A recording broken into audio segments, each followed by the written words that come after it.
የአርቲስት ነጻነት ወርቅነህን ህልፈት ተከትሎ በህዝብ ዘንድ ከፍተኛ ስሜት ከፈጠሩት ክስተቶች አንዱ አስናቀ የተባለው ተዋናይ የ29 ዓመት የማይነጠል ጓደኛው መሆኑን በመግለጽ ያቀረበው የእንባና የሐዘን ትርክት ነው። ሆኖም የነጻነት እህት ሚሚ እና ወንድሙ ወንዴ በቅርቡ በሰጡት ቃለ ምልልስ ይህን ማህበራዊ ሚዲያ እና የአደባባይ ጓደኝነት ትርክ እጅግ ሞጋች በሆነና ማስረጃ መሰረት ባደረገ መልኩ አፈራርሰውታል። ቤተሰቦቹ እንዳጋለጡት ከስሜት ቀስቃሹ የአስናቀ ንግግር ጀርባ ያለው እውነተኛ ጓደኝነት ሳይሆን አጥፊነትን ማጀብ እና የራስን ስም የማጉላት ፍላጎት ነው። አስናቀ በቀብር ስርዓት ላይ በ29 ዓመት ውስጥ ከአንድ ወር ውጪ ተለያይተን አናቅም ማለቱ የብዙዎችን አንጀት በልቶ ነበር። ነገር ግን እህቱ ሚሚ ይህንን በሐዘንና በታሪክ ስትሞግተው የውሸቱን ስፋት ያሳያል። ነጻነት ያረፈው በ43 ዓመቱ ነው። ከዚህ ላይ 29 ዓመት ሲቀነስ ጓደኝነታቸው በ14 ዓመቱ እንደጀመረ ያሳያል። ነገር ግን ሚሚ እንደምትለው ነጻነት በ16 ዓመቱ የሳምባ ምች ታሞ ከአባቱ ጋር የነበረበት ጊዜ፣ በአሜሪካ ለ2 ዓመታት ከ7 ወራት የኖረበት ጊዜ እንዲሁም አስናቀ በስራ ምክንያት ሀረር የኖረባቸው ረጅም ዓመታት አሉ።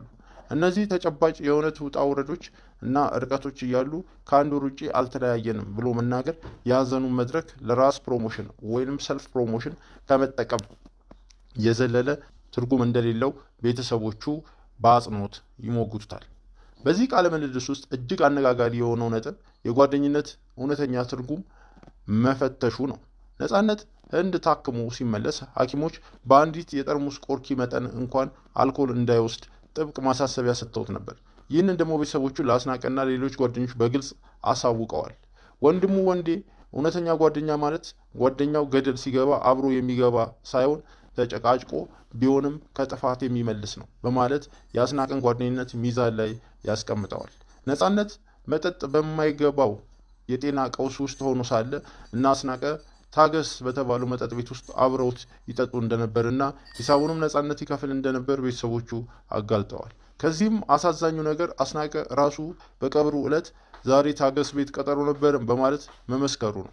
ለህይወቱ አደገኛ የሆነ ነገር ሲያደርግ ከመከልከል ይልቅ አብሮ በመጠጣት የሚያጅብ ሰው እንዴት የ29 ዓመት ሀሳቢ ጓደኛ ሊባል ይችላል የሚለው የቤተሰቦቹ ጥያቄ ህብረተሰቡ ስለ ጓደኝነት ያለው ብዥታ የሚያጠራ ነው።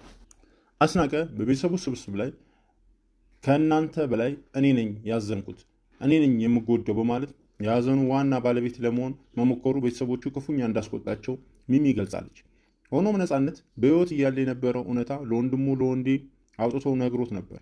ብዙ ሰው በዙሪያ ቢኖርም እንዳይመስለ እኔ ሰው የለኝም። ይህ አሳዛኝ ንግግር ነጻነት በጓደኞቹ ዘንድ የነበረውን የብቸኝነት ስሜትና የጓደኞቹን አስመሳይነት ራሱ ጠንቅቆ ያውቅ እንደነበር ያሳያል።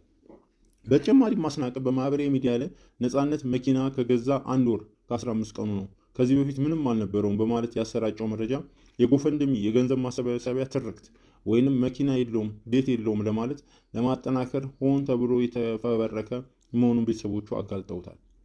በእውነታው ግን ነጻነት መኪና ከገዛ 8 ወራት እንዳለፉት የውል ማስረጃዎች ያረጋግጣሉ። የሟቹን ስም እና ክብር ዝቅ አድርጎ ገንዘብ ለመሰብሰብ መሞከር ከእውነተኛ ጓደኝነት ይልቅ የጥቅምና የትርክት ፖለቲካ ማራመድ መሆኑን ቤተሰቦቹ ሞግተዋል።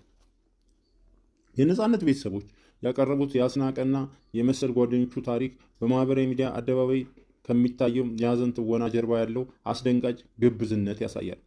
አንድን ሰው በህይወት እያለ ከጥፋት ሳይታደጉ አብሮ በመጠጣት ገደል እንዲገባ መንገዱን አመቻችቶ ሲሞት ግን ከእኔ በላይ ማንም አላዘንም በማለት የአደባባይ ጀግና ለመሆን መሞከር የሞራል ኪሳራ መሆኑን ይህ የቤተሰቦቹ ክስ በግልጽ አስምሮበታል።